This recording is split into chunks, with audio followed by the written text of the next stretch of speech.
Train the muscles, not the joints.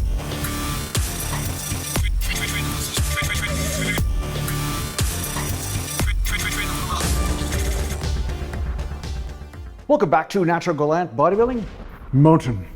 Today I'm going to talk to you a little bit about a technique that I call the hybrid fly, but it's going to be a little bit different than maybe what you guys have seen in the past when I've talked about flies or different type of chest exercise. Now before I start, you'll see that I have the Dungeons and Dragons game going in the background. So just so you guys know, I'm working on a bit of a pet project. I'm writing some stories based on Dungeons and Dragons or fantasy novels and stuff.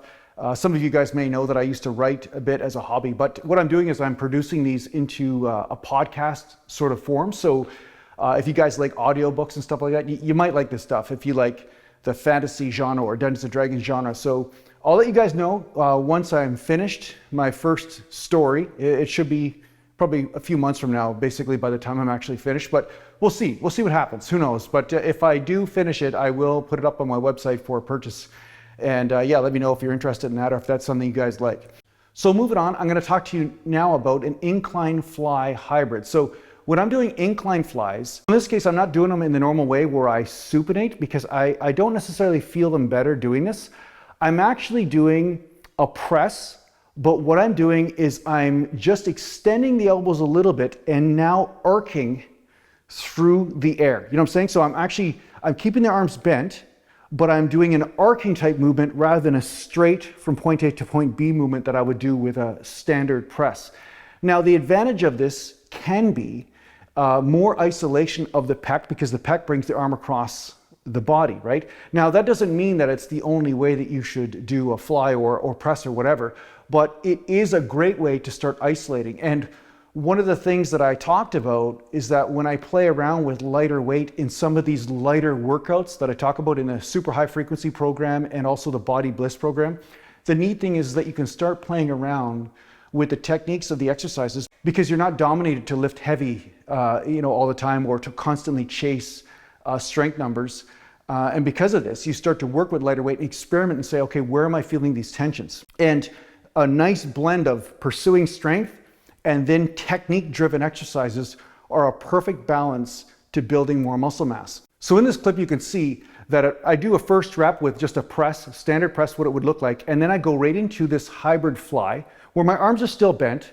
And the reason why they're still bent is that when I straighten them more, I get pressure on the shoulder and I don't get any extra pec stress. I get the bad type of stress on the shoulder and the bicep tendons and so forth. So doing it this way, I feel the perfect blend between a fly and a press.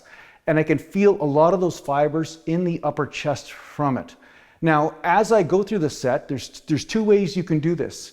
As you go through the set, you can progressively turn your exercises more and more into a press as you go along.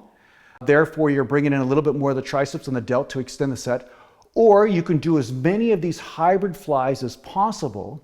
And then once you hit failure, then you can go right into a press after and accomplish 3, 4, 5, 6 extra reps to push that chest into a deeper level of failure. And I find this is a great way to get a pump and a great way to make sure that that upper chest, which is so hard to hit, hits failure.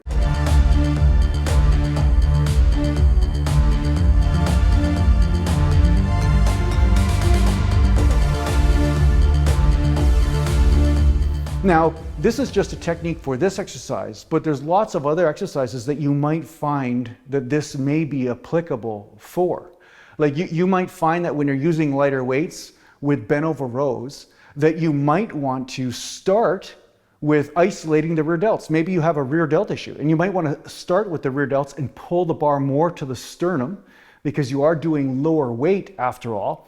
And then from there, you can pull more to the stomach and then get some lats in there, but really what you're trying to do is push those rear delts and upper traps into a deeper level of failure. This could be a great way of isolating that, or vice versa. Maybe you're having trouble isolating the lats with bent over rows. And so you find when you're using lighter weight, you can really focus on that arcing type motion and pulling right to the hip bone, right? Almost like an arc, almost like having the arms a little bit straighter than normal.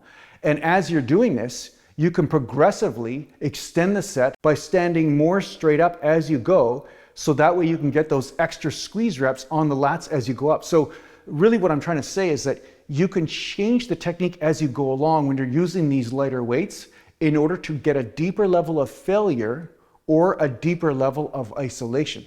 So it just depends on how you're built and what you're finding is really working. But with the incline fly, I find this is a great way to accomplish this task, and therefore you can kind of get, that hard to get area. The upper chest is one of the hardest to get areas for most people. There are a few, like I've said before, a few people that I've seen that naturally have an overdeveloped upper chest, if that's even possible. There's a few people, but most people, that's not the case. Most people have a flatter upper chest, and they may be lower chest dominant, but the upper chest is lagging behind. So yeah, this is something to try. Let me know how that works for you. I hope this helps you out in your training. Thanks a lot for watching. If you need to get a hold of me, just go to naturalgalantbodybuilding.com, and thanks to the Patreon supporters, and take care for now. Motion.